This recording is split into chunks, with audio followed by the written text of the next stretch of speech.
Hello everyone, I'm Francesca. Welcome back to my YouTube channel. Today I am so excited because we are going to make this incredibly easy vegan tofu parm, like chicken parm but with tofu.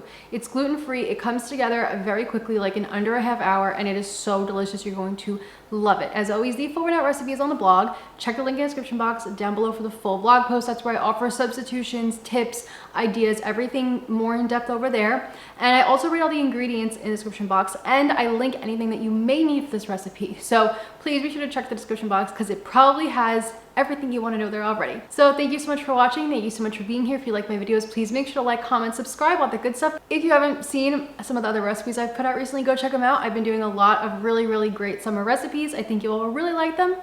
And yeah, with all that being said, let's get into the recipe. For this recipe, we are using super firm tofu. This is my absolute favorite tofu, okay? It is so easy to use. You don't have to press it ahead of time. It makes it really great. So cut the block in half. We're only gonna use half of the block for this. And then we're gonna cut it into 5, I would say about 1/4 inch thick pieces, just like this. And then you have your 5 little tofu cutlets. From there, we are going to coat these in our seasonings and nutritional yeast. So onto a plate, I'm adding the nutritional yeast and some garlic powder, onion powder, paprika, parsley, and salt. And I love this recipe because you do not have to deal with like breading. You're just going to dip the tofu into this, and that's all we're going to do. So also this is naturally gluten-free too. So just shake it all up, and then we're going to take our tofu cutlet, and because it's wet, because it sits in water, it will stick to those seasonings and nutritional yeast very easily. Coat both sides, get, all the edges and everything, and coat it up, and that is all you have to do. I really love how easy this is because I'm not gonna lie, on weeknights, the last thing I feel like doing is getting and setting up like a dredging station and dealing with all of that. This is just easy peasy done.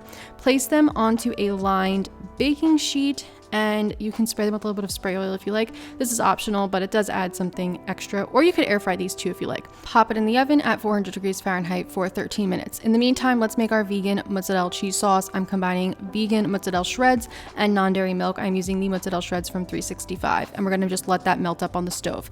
Once our tofu cutlets are nice and golden, we're gonna spread some tomato sauce over them. I'm using the one from Rayo's, the arrabbiata. It is so good. If you wanna use a homemade sauce, you can. And then you can see our cheese sauce here is all done. Looks like this. You don't have to do this. You can of course just put the shreds on, but it makes the vegan cheese melt a lot better. It looks a lot better.